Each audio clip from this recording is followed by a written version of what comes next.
The Council demanded tribute. Humans responded with a warning shot at HFY Science Fiction Story Outline Part 1. The summons the Galactic Council, an ancient assembly of 12 elder species, has maintained order across known space for 10,000 years. They operate on a simple principle. Lesser species pay tribute in exchange for protection and the privilege of existence. When humanity's faster-than-light vessels finally breach Council space, the Assembly takes notice. Captain Han Sol of the UHSV Pioneer receives an official summons to the Council's Nexus Station, orbiting a neutron star in the Vela system. The message is clear. Humanity must appear before the Council within 30 cycles to discuss their obligations. Back on Earth, Admiral Jiwoo of the United Human Space Command reviews the Council's records. Every species that refused tribute was systematically isolated, their trade routes blocked, their colonies strangled. Within generations, they either submitted or faded into obscurity. Some vanished entirely. The Council sees humanity as they see all newcomers, primitive, easily controlled, and ripe for exploitation.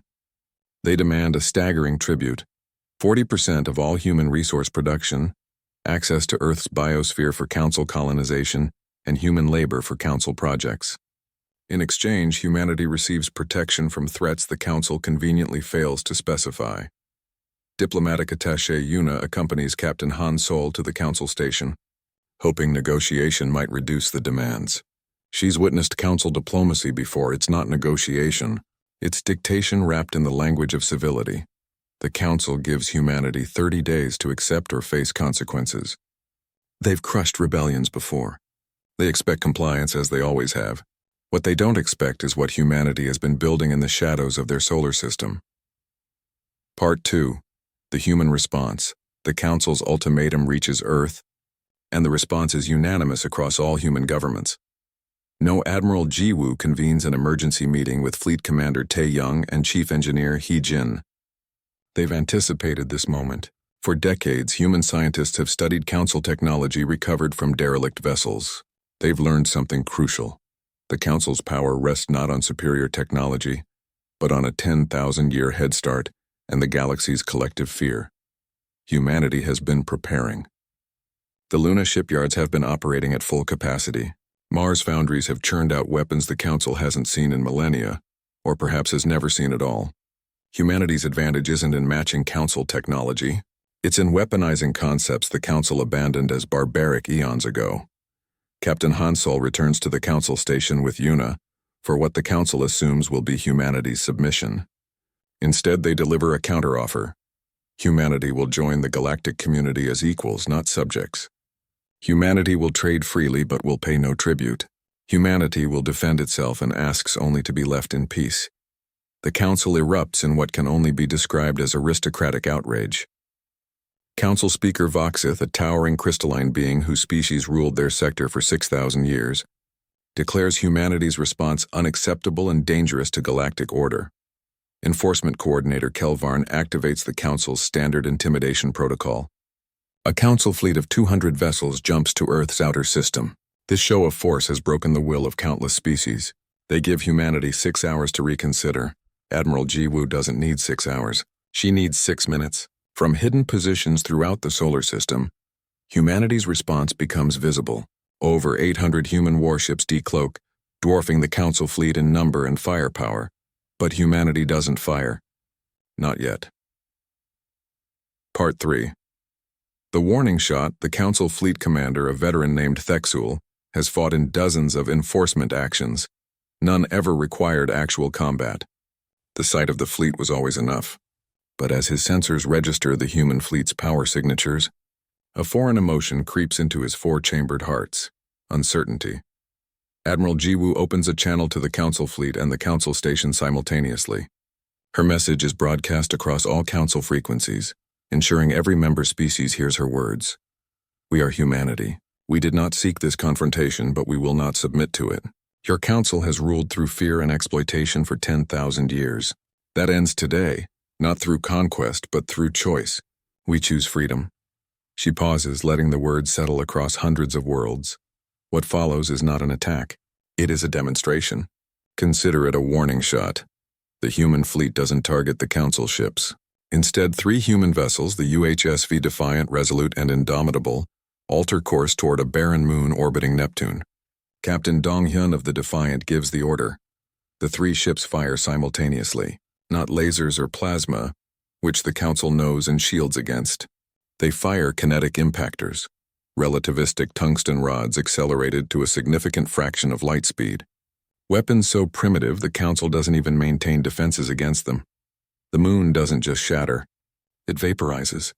The explosion is visible from Earth, a new temporary star in the sky. The energy release is equivalent to several thousand fusion warheads, achieved through simple mass and velocity. Science Officer Bo-Ra on the Council flagship runs the calculations 3 times, certain her equipment is malfunctioning. It isn't, the humans just demonstrated. The ability to crack planets using weapons the Council considered obsolete before their ancestors developed writing. Commander Thexul receives frantic messages from the Council. Attack, defend galactic order, punish this insolence. But Thexul is a veteran, not a fanatic. He recognizes a no-win scenario when his sensors scream it at him. His fleet is outgunned, outpositioned, and facing an enemy that just proved they're willing to weaponize physics itself. He does something no Council commander has done in 3,000 years. He retreats without engaging. His fleet jumps to hyperspace, leaving the human system intact. The message is clear, not to the Council, but to the galaxy watching: humanity is not prey. Part 4. The Fracture. The Council chamber descends into chaos. The demonstration has been broadcast across the galactic network. Every subject species, every tributary civilization, every oppressed colony world saw what happened. Council Speaker Voxith demands immediate retaliation. A full battle fleet, 1,000 ships, should be dispatched to reduce Earth to ash. But Junior Councilor Krethik, representing a species that still remembers their own forced submission 2 millennia ago, asks the question no one wants to answer. What if we lose? It's unthinkable. The Council doesn't lose. The Council is order. But Engineer Hyejin's demonstration proved something terrifying. Humanity fights with the innovation of a young species combined with the industrial capacity of a unified world government. They're not just dangerous, they're unpredictable. Military Coordinator Sixara reviews the combat data. The human fleet showed restraint, precision, and overwhelming firepower, but more than that, they showed creativity. They weaponized concepts the Council's 1,000-year-old military doctrines never anticipated. How do you defend against an enemy that doesn't follow your rules? Meanwhile, across Council space, something unprecedented begins. Rebellions. Small at first. A mining colony refuses their tribute shipment. An agricultural world accidentally misplaces their tax records. When Council enforcers arrive, they find populations suddenly armed with weapons that look suspiciously like human designs. Crude, simple but devastatingly effective humanity, through channels both official and covert, has begun sharing technology and tactical data, not weapons-grade starships or relativistic impactors, but the tools for self-defense, simple railguns, basic armor, encrypted communication networks, and something more dangerous than any weapon, the idea that the Council can be defied. Diplomatic attaché Yuna establishes contact with representatives from 37 tributary species. Her message is simple: you don't have to submit. You never did. The only power they have is what you give them. The Council faces a choice they've never confronted: change or collapse. Some councilors, like the pragmatic Lithinor, argue for negotiation. Humanity has proven they cannot be easily conquered, and attempting to do so might shatter the Council's authority entirely. But hardliners like Voxith see negotiation as surrender. The galaxy watches, waiting to see if 10,000 years of order will bend or break. Part 5. The New Balance. 3 months after the Neptune demonstration, the Galactic Council faces a reality they can no longer ignore. 30% of their tributary species have suspended tribute payments, not through military action but through simple refusal. The fear that sustained the Council for millennia has evaporated like morning mist. Admiral Jiwoo receives an unprecedented communication. The Council requests a diplomatic summit, not to dictate terms but to negotiate. It's phrased in the formal language of equals. For the first time in 10,000 years, the Council is offering to discuss, not demand. The summit takes place on a neutral station in the Kepler sector. Captain Han Sol, Admiral Jiwoo, and Yuna represent humanity. Facing them are pragmatic counselors like Lithanor and Krethik. The hardliners have been quietly removed from power, their authority crumbling with their credibility. The negotiations are tense but productive. Humanity agrees to join the galactic community, but on their terms. Part 2. Humanity says no. The Council Nexus station hung in space like a crystal crown, orbiting a neutron star that pulsed with radiation. Captain Han Sol had never seen anything like it.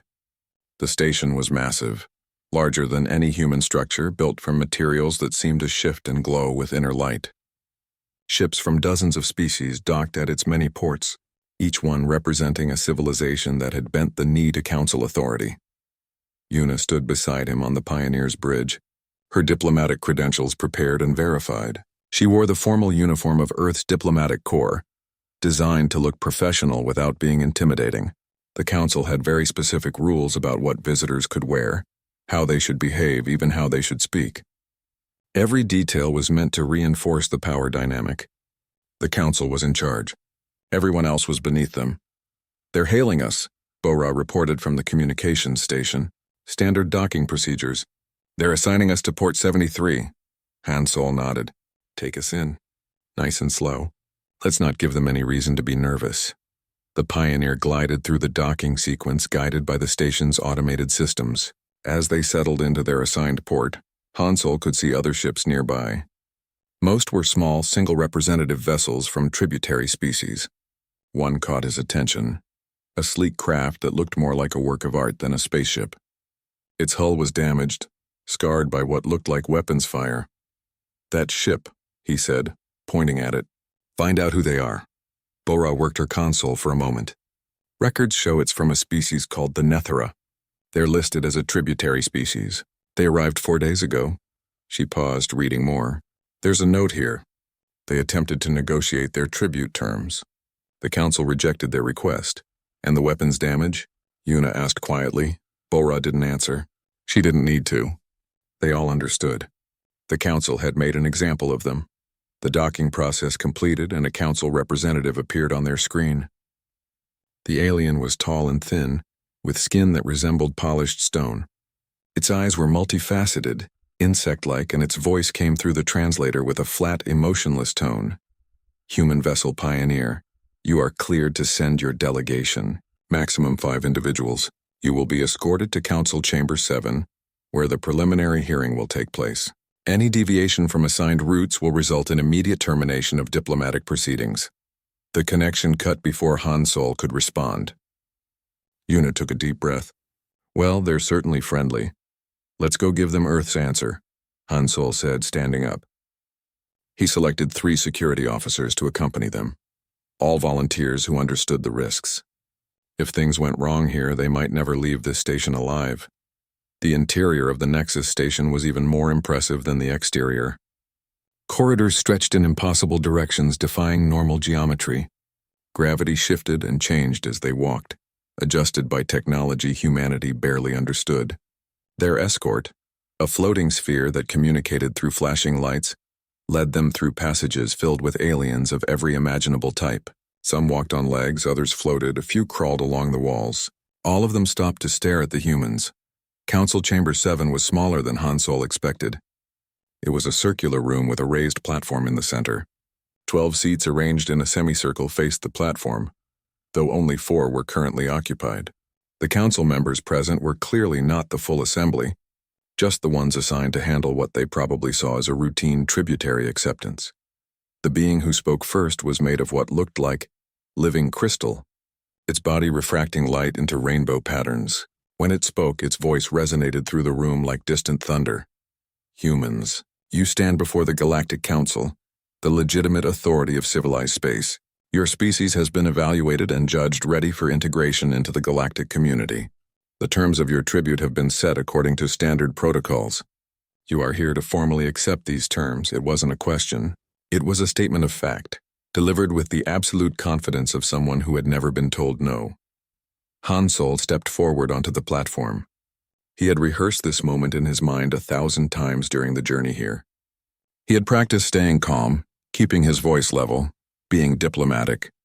But standing here now, looking at these beings who thought they could simply claim Earth as their property, he felt his carefully prepared words fall away. "We're here to decline," he said simply. The chamber went silent. The 4 council members stared at him. One of them, a creature that looked like a collection of floating tentacles surrounded by a cloud of glowing particles, made a sound that the translator rendered as confused static. The crystal being leaned forward. "You decline? Perhaps there is a translation error. You were given the terms of your tribute. You are here to accept them." "No," Yuna said, stepping up beside Han Sol. "We're here to deliver Earth's official response. Humanity will not pay tribute to the Council. We will not surrender sovereignty over our worlds. We will not provide forced labor. We're prepared to join the galactic community as equals, to engage in fair trade and mutual cooperation. But we will not submit to domination." Another council member spoke, this one resembling a massive insect with armor-plated segments. Its voice was sharp and clicking. "You do not understand your situation, humans. The tribute system is not optional. It is the foundation of galactic order. Every species pays. Every species serves. This has been the way for 10,000 years. "Then maybe it's time for a change," Han Sol replied. The crystal being stood up from its seat and suddenly the room felt much colder. "Change? You dare speak of changing an order that has maintained peace across hundreds of worlds? Your species has been among the stars for mere decades. We have ruled for millennia. You will accept the terms or you will face the consequences." "We understand the consequences," Yuna said firmly. "We've studied council history. We know what you do to species that refuse. Economic isolation first, then military enforcement. We know you'll send your fleet to Earth. Then you understand you have no choice," the Insect Council member said. "Submit now or submit later after much suffering. The result is always the same." Han Sol felt a cold calm settle over him. This was the moment. Everything depended on what happened next. "We've made our choice. The question is whether the Council is willing to accept it." "Unacceptable," the crystal being said flatly. "You have 30 standard hours to reconsider. Return to your ship. Contemplate the fate of your species. When you return, you will accept the terms." The escort sphere flashed urgently, indicating their time was up. Han Sol and Yuna bowed slightly, more out of habit than respect, and left the chamber. As they walked back through the corridors, Han Sol noticed something. The aliens they passed were watching them differently now. Word had spread quickly. The humans had refused. Back on the Pioneer, Han Sol immediately opened a secure channel to Earth. Admiral Jiwoo's face appeared on the screen, and he could see the tension in her expression. "It's done," he reported. "We delivered our refusal. They gave us 30 hours to change our minds." "They won't need 30 hours, Jiwoo replied. "Our surveillance detected a council fleet jumping to hyperspace 12 minutes ago. 200 ships heading for Earth. They'll arrive in approximately 6 hours. Han Sol felt his stomach drop. "They're not even waiting for us to reconsider?" The refusal was the trigger. Tae Young's voice came from off-screen. "They probably had the fleet ready to go. Standard intimidation protocol. Show up with overwhelming force, break the species' will before they can organize resistance." "Are we ready?" Yuna asked quietly. Jiwoo's expression hardened. "We're ready. Captain, get the Pioneer clear of that station. Return to Earth immediately. You need to be here for what comes next." "What about the 30 hours they gave us?" Han Sol asked. "They don't matter anymore," Jiwoo said. "The Council made their choice. Now we make ours." She paused, and Han Sol saw something in her eyes he'd never seen before. Not fear, but determination so absolute it was almost frightening. "We're going to show them exactly why demanding tribute from humanity was a mistake. Get home, Captain. The war might be over before it even starts." The Pioneer undocked from the Nexus station at full speed, jumping to hyperspace the moment they were clear. Behind them, the council chamber was in chaos. The crystal being that served as council speaker was issuing orders, mobilizing forces, preparing for what it assumed would be a simple enforcement action. None of them understood what was waiting at Earth. None of them realized that humanity had spent the last 5 years preparing for exactly this moment. The Council thought they were dealing with another primitive species that would break under pressure. They were about to learn how wrong they were. Earth's defenders were moving into position. Admiral Jiwoo stood on the command deck of the orbital defense station, watching the tactical display. 800 ships, humanity's entire fleet, were uncloaking from positions throughout the solar system. The largest military force humanity had ever assembled, all of it hidden until this moment. The Council was coming with 200 ships. They expected to find a helpless planet with minimal defenses. Instead, Part 3, the warning shot. The Council fleet dropped out of hyperspace at the edge of Earth's solar system. 200 warships, each one a masterpiece of alien engineering, arranged themselves in a formation that had broken the will of countless species. Commander Thexul stood on the bridge of his flagship, the Eternal Judgment, and prepared to deliver the standard message. He had done this 43 times before. 43 times he had arrived at a rebellious world with overwhelming force. 43 times the species in question had taken one look at his fleet and surrendered immediately. Sometimes they tried to negotiate better terms. Sometimes they begged for mercy. But they always submitted in the end. Humans would be no different. Thexul had read the reports on them. They were new to space travel, barely 100 years into their technological age. Their ships were primitive by galactic standards, their weapons crude. The Council's analysts predicted they had perhaps 50 vessels total, if that. This would be the easiest enforcement action of his career. "Sir, we're detecting something," his sensor officer said, her voice uncertain. "Multiple energy signatures throughout the system." "Show me," Thexul ordered. The tactical display updated, and Thexul felt his confidence waver for the first time in decades. Across the entire solar system, ships were appearing. Not dozens, hundreds. They had been hiding using some kind of stealth technology the Council sensors hadn't detected until now. As he watched, the count climbed higher. 300 ships. 400. 500. The numbers kept rising. "How many?" he asked quietly. 800 and counting, sir. They're still appearing. It's like they were waiting for us." Thexul's tactical officer, a veteran named Kixara, pulled up the power signature analysis. Her expression turned grim. "Commander, these readings don't match any known human technology. Their ships are generating power levels comparable to our own. Some are higher." "That's impossible," Thexul said, but even as he spoke, he knew he was wrong. The evidence was right there on his screens. Somehow humanity had built a fleet that rivaled the Council's in size and possibly exceeded it in capability. "Get me a connection to Council Command, immediately." Before he could send the message, every communication channel lit up simultaneously. A broadcast was coming from Earth, transmitted on every known frequency. A woman's face appeared on the screen, wearing a uniform Thexul didn't recognize. Her expression was calm, almost serene, but her eyes carried the weight of absolute determination. "I am Admiral Jiwoo of the United Human Space Command. To the Council fleet at the edge of our system, this message is for you and for the Galactic Council who sent you. We are humanity.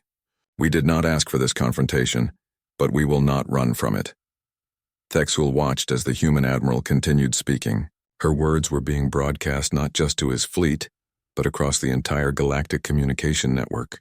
Every species, every tributary world, every council member was hearing this. "Your council has ruled through fear and exploitation for 10,000 years. You demand tribute from species who have no choice but to pay. You threaten destruction to any who refuse. That system ends today. Not through conquest, but through a simple truth. We choose freedom." The admiral paused, and Thexul realized he was holding his breath. Around him, his crew stood frozen, listening. "What follows is not an attack," she said carefully. "It is a demonstration. Consider it a warning shot. Consider it proof that humanity will defend itself. And consider it a message to every species watching this broadcast. You do not have to live in fear anymore." The transmission cut, and for a moment Thexul's bridge was silent. Then his tactical display exploded with alerts. 3 human ships were breaking formation, accelerating toward one of Neptune's outer moons. The ships were designated Defiant, Resolute, and Indomitable. "What are they doing?" Kixara asked, pulling up the trajectory analysis. "They're not heading for us. They're targeting that moon." "A moon?" Thexul pulled up the data. It was a barren rock, worthless and uninhabited. "Why would they?" The 3 human ships fired simultaneously. But they didn't fire energy weapons or plasma torpedoes. The sensors registered something that made no sense. Solid projectiles launched at incredible velocity. Kinetic impactors accelerated to a significant fraction of light speed. The Council had abandoned kinetic weapons millennia ago. They were considered primitive, inefficient, easy to defend against with energy shields. No modern military used them. Thexuel's ships didn't even have defensive protocols for them, because they were never expected to face such outdated technology. The moon didn't just break apart. It vaporized. The tungsten rods, each one moving at relativistic speed, struck with such force that matter itself couldn't withstand the impact. The energy release was equivalent to several thousand fusion warheads, achieved through nothing more than mass and velocity. For 3 full seconds, a new star burned in Earth's solar system, visible from every planet, every ship, every observation post. Then it faded, leaving behind an expanding cloud of superheated particles where a moon had existed moments before. Thexuel stared at the readings in disbelief. His science officer ran the calculations 3 times, certain there must be an error. There wasn't. The humans had just demonstrated the ability to destroy planetary bodies using weapons so simple, so brutal that the Council had forgotten they could even be weaponized at this scale. "Sir, we're receiving an emergency transmission from Council Command," his communications officer said, voice shaking. "They're ordering us to engage and destroy the human fleet immediately." Thexuel looked at his tactical display. 800 human ships surrounded his fleet. Every one of them was now powered up and weapons hot. Every one of them apparently had access to the same kind of devastating kinetic weapons that had just vaporized a moon. His shields, designed to deflect energy weapons, would do nothing against solid projectiles moving at near light speed. "Sir, your orders?" Kixara asked. Thexuel had fought in dozens of battles. He had crushed rebellions and enforced council law across hundreds of star systems. But he had never been in a situation like this. His fleet was outnumbered 4 to 1. The enemy had weapons his ships couldn't effectively defend against, and they had just proved they were willing to use those weapons. This wasn't an enforcement action. This was a death trap. "All ships," he said slowly, hating himself for what he was about to do but knowing it was the only logical choice. "Prepare for emergency jump. We're leaving." "Sir, the Council ordered us to attack." His communications officer protested. "The Council isn't here," Thexuel snapped. "They're not the ones about to die. Set coordinates for Council space.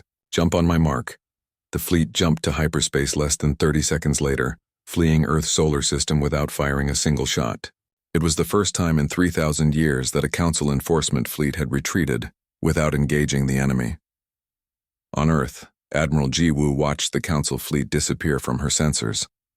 Around her, the command center erupted in cheers. Taeyong was grinning like a child. Hyojin was wiping tears from her eyes, and every officer in the room was celebrating. But Jiwoo remained calm. She knew what they had just done. They had humiliated the Council in front of the entire galaxy. They had proved that the Council's power was built on perception, not reality. They had shown every tributary species that resistance was possible. The Council would not forgive this. They would not forget. This demonstration had bought humanity time, maybe even peace, but it had also made them an enemy of the oldest, most powerful organization in known space. "Get me Captain Hansol," she ordered, "and someone get me a full damage assessment. I want to know if any of our ships were damaged during the demonstration." "Ma'am, none of our ships fired except the 3 designated," an officer reported. "Defiant, Resolute, and Indomitable all report full functionality. No damage. Good." Jiwoo finally allowed herself a small smile. "Then we're ready for whatever comes next." Across the galaxy, the broadcast of Earth's demonstration was being watched and rewatched millions of times. On tributary worlds, in mining colonies, on agricultural planets that had been paying Council tribute for generations, people were seeing something they never thought possible. Defiance that worked. Resistance that succeeded. A species that stood up to the Council and lived to tell about it. The Council had demanded tribute. Humanity had responded with a warning shot that shook the galaxy. And somewhere in the dark spaces between stars, the old order began to crack. Part 4. The Galaxy Watches. The Council chamber on the Nexus station had never been so chaotic. All 12 Council members were present now, something that rarely happened outside of major crises. The crystal being known as Council Speaker Voxith stood at the center, its normally smooth voice rough with anger. "This is unacceptable. An insult to 10,000 years of order. We must respond with overwhelming force. Humanity must be crushed, made an example of, shown to the entire galaxy what happens when species refuse Council authority." Several Council members voiced their agreement. Their various forms of communication all translating to the same sentiment. Destroy Earth, punish the humans. Restore order at any cost, but not everyone agreed. Councillor Krethik, representing a species that had been forced into council submission 2,000 years ago, raised a tentacle in question. And if we lose? The chamber fell silent. Those two words hung in the air like a forbidden curse. Lose? Voxith turned toward Krethik, its crystalline body glowing with barely contained rage. We cannot lose. We are the Council. We have maintained galactic order since before most species learned to make fire. We have crushed every rebellion, defeated every challenger, maintained absolute authority across hundreds of worlds. And yet Commander Thexul retreated without engaging. Krethik replied calmly. A veteran of 43 enforcement actions fled from the human fleet. Why? Military Coordinator Sixara, a being that resembled a cloud of metallic particles held together by magnetic fields, brought up the tactical data from Earth. The humans demonstrated weapons capability we did not anticipate. Kinetic impactors accelerated to relativistic speeds. Our shields are ineffective against solid mass moving at those velocities. Our tactical doctrines have no counter-strategy because we abandoned kinetic weapons 3,000 years ago. Then we adapt, Voxith insisted. We develop new defenses. We build a larger fleet. We lose, another counselor interrupted. Lithinor was one of the oldest members, its species among the founding members of the council. It spoke rarely, but when it did, others listened. The moment we build a larger fleet, they build a larger response. The moment we develop new weapons, they counter them. We cannot win a military engagement with humanity, not because they are stronger, but because they are unpredictable. Unpredictable? Voxith scoffed. They are primitive. Barely a century of space travel. They vaporized a moon with weapons we considered obsolete, Lithinor replied quietly. They built a fleet of 800 ships without us noticing. They broadcast their defiance across the entire galactic network. And they did it knowing we would respond.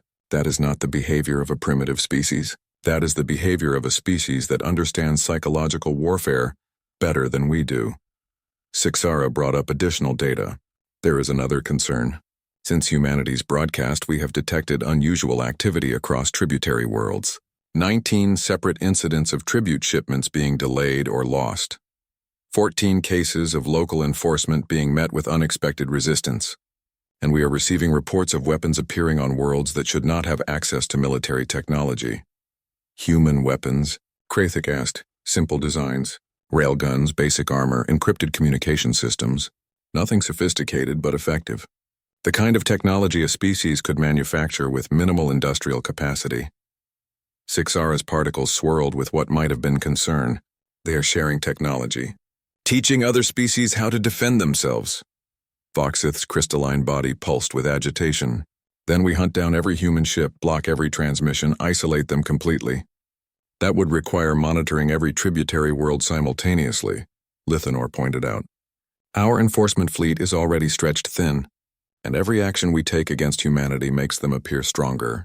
Every threat we issue and fail to follow through on diminishes our authority further.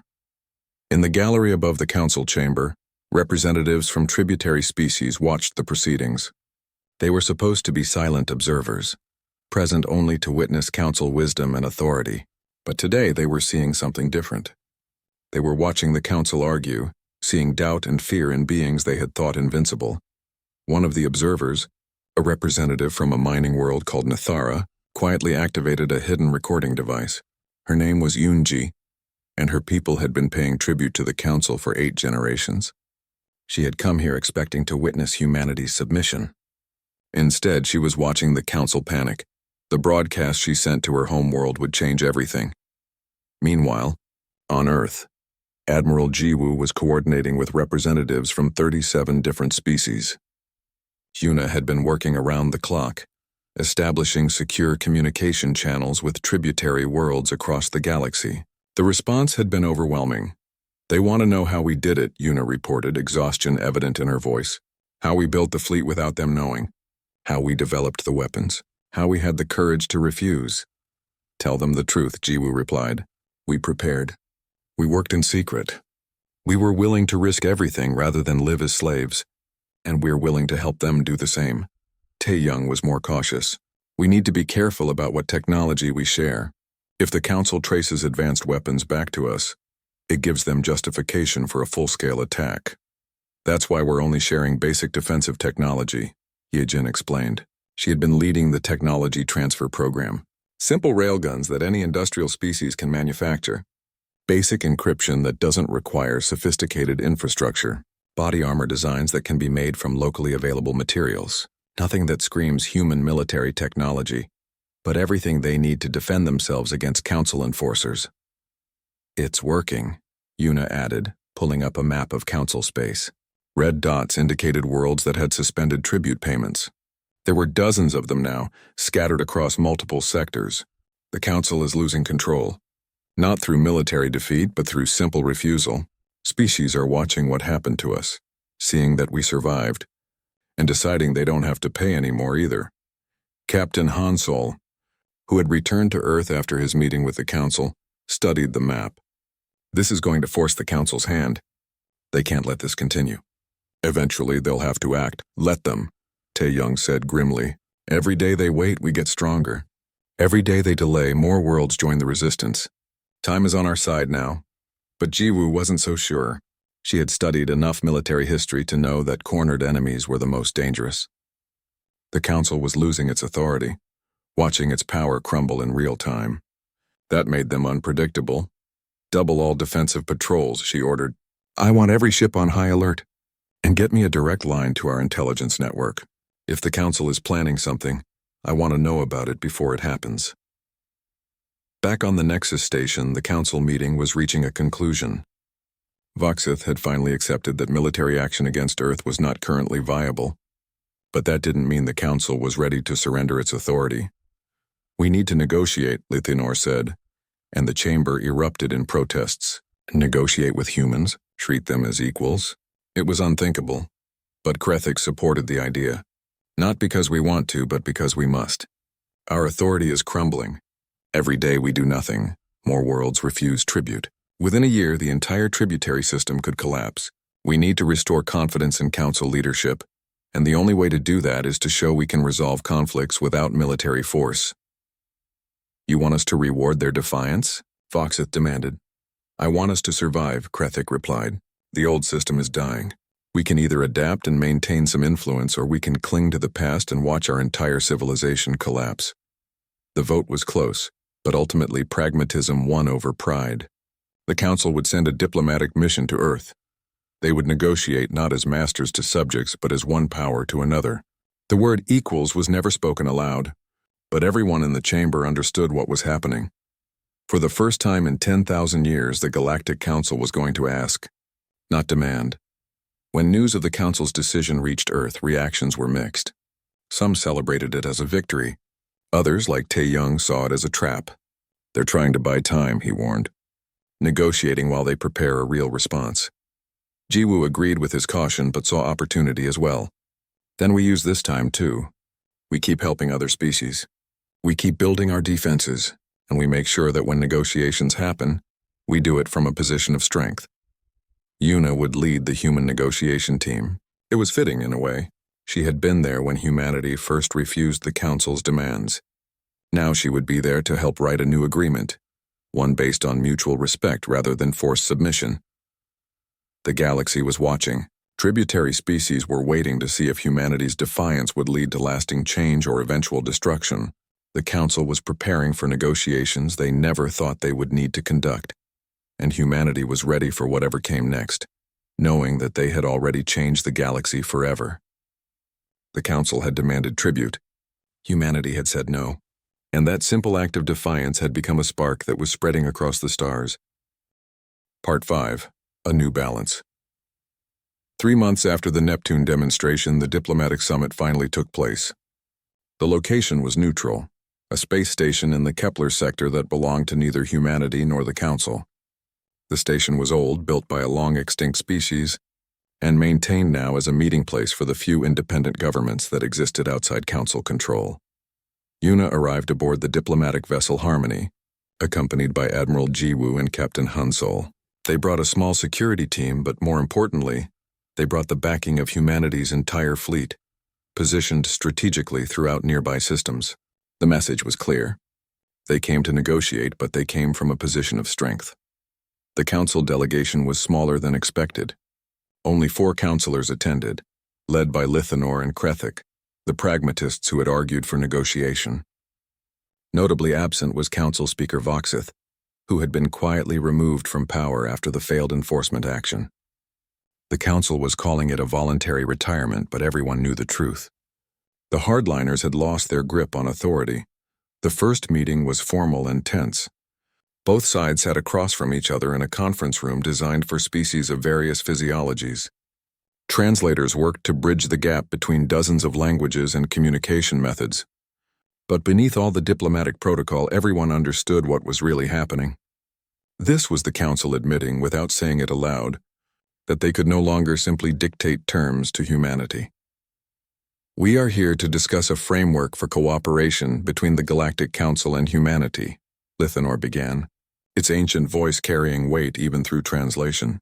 "The Council recognizes that certain aspects of our previous communications may have been based on outdated precedents." Yuna almost smiled at the careful wording. Outdated precedents. That was one way to describe 10,000 years of forced tribute and exploitation. "Humanity appreciates the Council's willingness to meet," she replied, matching the formal tone. "We come here seeking partnership, not conflict. We want to participate in the galactic community, to trade freely and cooperate on mutual challenges. But we will do so as equals, not as subjects." The word equals hung in the air. It was the first time anyone had spoken it directly in a council negotiation in living memory. For several long seconds, no one spoke. Then Krethik made a gesture that translators rendered as agreement. "The council is prepared to discuss a new framework, one that recognizes humanity's unique position and capabilities." The negotiations lasted for 3 weeks. Every day brought new challenges, new disagreements, new moments where it seemed like talks might break down entirely. The council wanted guarantees that humanity wouldn't share military technology with tributary species. Humanity wanted the tribute system abolished entirely. The council insisted on maintaining some form of centralized authority. Humanity demanded autonomy for all species. Compromise came slowly, painfully, but it came. The breakthrough happened during the second week, when Admiral Jiwoo made a proposal that surprised everyone. "The council is afraid of losing control entirely," she said during a private session with the council delegates. "You've maintained order for 10,000 years, and you're terrified that without the tribute system everything will collapse into chaos. But what if we offered you something better than forced compliance? What if we offered you legitimacy?" Lithanor's form shifted, indicating curiosity. "Explain."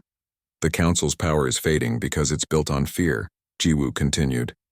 "But fear is fragile. It breaks the moment someone stands up to it, as we proved. But legitimate authority, earned through fairness and mutual benefit, that's much stronger. Let humanity help you transform the council from an oppressor into a coordinator, from a master into a facilitator." "And what does humanity gain from this?" Krethik asked skeptically. "Peace," Hansol answered. "We don't want to fight the council. We don't want to spend the next century at war. We want to explore, trade, grow. But we can't do that while you're trying to subjugate us. Help us create a system where everyone benefits. And we'll help you maintain your position at the center of galactic civilization." It was a bold proposal, offering the council a way to save face while fundamentally changing the power structure of the galaxy. Some human advisors thought it was too generous, that they should push for the council's complete dissolution. But Yuna understood the wisdom in it. Total destruction of the old order would create chaos. Transformation of that order into something better would create stability. The final agreement, which historians would later call the Terra Accords, reshaped galactic civilization. The tribute system was abolished entirely. In its place came a voluntary cooperation framework, where species contributed resources based on their capabilities and received support based on their needs. The Council's enforcement fleets were reduced by 70%, with the remaining forces dedicated to genuine peacekeeping and defense against external threats, not internal control. Most importantly, the Accords established something new: the Galactic Assembly, where every spacefaring species had a voice. The Council remained as an executive body, but their decisions could now be challenged and overturned by the Assembly. It wasn't perfect democracy, but it was a start. It was progress. Not everyone was happy with the agreement. A faction of hardline council loyalists, led by the exiled Voxith, refused to recognize the Accords and formed a breakaway government in a distant sector. They vowed to restore the proper order and continued demanding tribute from worlds under their control. Similarly, some human military leaders, including several of Taeyong's senior officers, argued that humanity should have pushed harder, demanded more, maybe even taken control of the council entirely. They saw the Accords as a missed opportunity, but most people, both human and alien, recognized the agreement for what it was, a chance for something better. Not perfect, but better. 6 months after the Accords were signed, Captain Dong Hyun of the UHSV Defiant led the first joint human council patrol through what had been restricted space. His crew included officers from 3 different species, working together to respond to a distress call from a merchant vessel. It was routine, almost boring, but that was exactly the point. Boring meant peaceful. Boring meant progress. Trade routes that had been monopolized by council-approved corporations for millennia opened to free competition. Species that had been forced to trade exclusively with the council could now negotiate directly with each other. Human goods, especially Earth's agricultural products and entertainment media, became highly sought after across dozens of worlds. In return, humanity gained access to technologies and resources that accelerated their development by decades.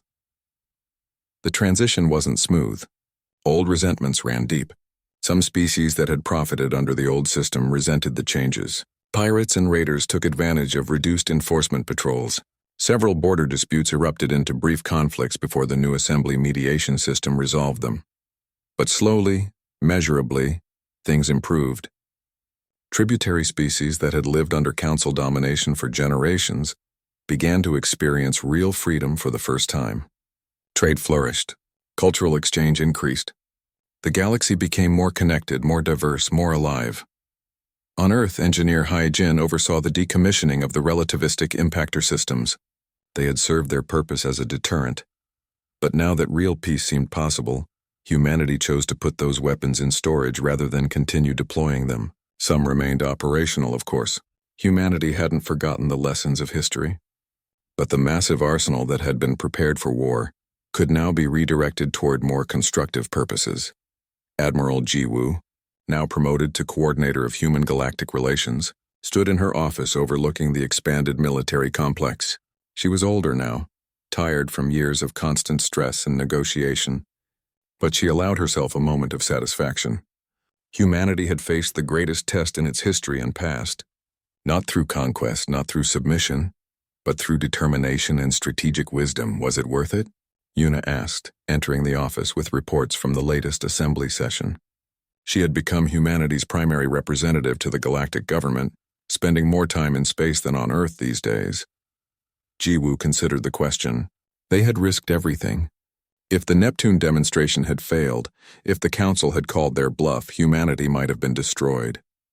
Billions of lives had hung in the balance, dependent on calculations and assumptions that could have been wrong. Yes, she said finally, we proved something important.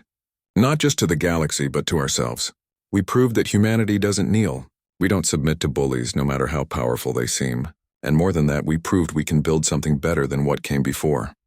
The breakaway faction is still causing problems, Yuna noted, referencing the Council loyalists under Voxith. They've been raiding border worlds trying to restart the tribute system in their sector.